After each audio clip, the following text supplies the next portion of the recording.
Hi, everybody. Pastor Kirk here, taking a little break from building a large boat in my backyard to say hi. Hope to see everybody in church on Sunday. The forecast is sunshine. And from the rising of the sun to the place where it goes down, the name of the Lord is to be praised. Hey, this Sunday is Communion Sunday, and it's also the Sunday we bring back our baby bottles filled with our spare change, okay, or cold hard cash. We're going to present these to Alternatives Pregnancy Center to support their ministry. The average bottle has about $35 to $50 in it, so you could also write a check and drop it in. It costs $30,000 a month to run the Alternatives Center, all right? That's this Sunday we bring those back. Mid-February, we start a 7-week series called Influence. Living courageously in a scary world. Lessons from Daniel and Jeremiah. These two great prophets of Israel. They lived during a tumultuous and uncertain time. Israel as a nation had ceased to exist, and they were captive in Babylon. Jeremiah was perhaps Israel's most unpopular prophet. Nobody wanted to hear him. All he had was negative stuff to say. It's like turning on the news night after night. He was preaching a relentless message of judgment, God's judgment on his countrymen for their religious idolatry and their moral compromises. And in a time of national crisis, the Babylonians are threatening to invade.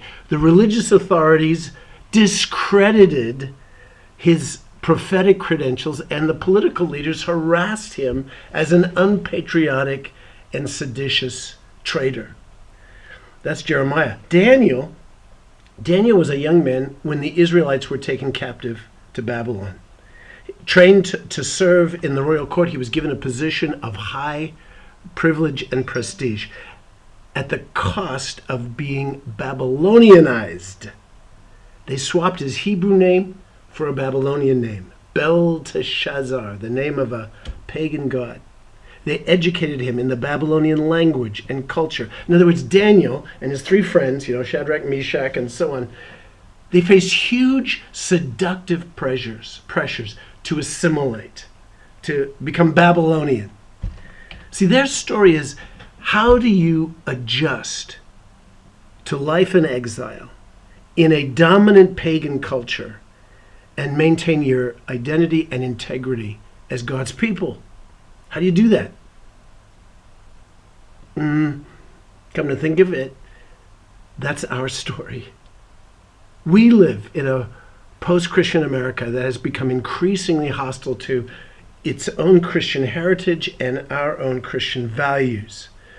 The recent quasi-conservative victory at the election polls will not reverse that secular momentum. We are facing a scary world and an uncertain future as a nation and as a community of Christian believers. How does our cultural and spiritual situation mirror the challenges faced by Daniel? How do we take seriously the prophetic warnings of Jeremiah about religious and moral compromise and the divine judgment that it provokes? The Bible actually has much that is insightful, helpful, even hopeful about living courageously and standing strong in these very circumstances.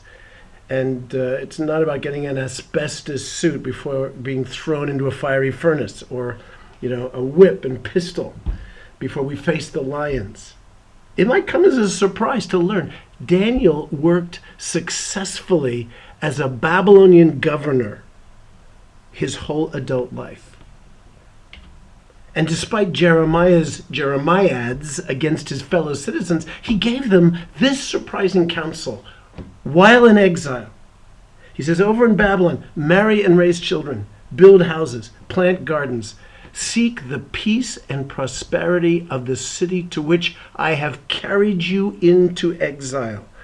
Pray to the Lord for it, because if it prospers, you too will prosper. That's Jeremiah. You know that famous phrase, I know the plans I have for you. That passage comes just 3 verses later in chapter 29, and it is spoken to men and women living in the hopeless conditions of exile.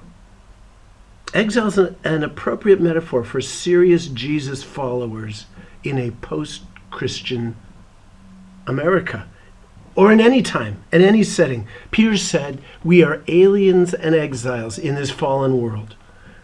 Aliens and exiles. Now there is an immigration issue. See, when the world understands who we really are, they don't really want us here. But with godly wisdom and humility, we can actually thrive here. We can experience peace and prosperity here, even in an inhospitable setting. I can't wait to get into this series. So get ready. Hey, I have to get back to my boat and rounding up my animals. I love you, church, and I'll see you on Sunday.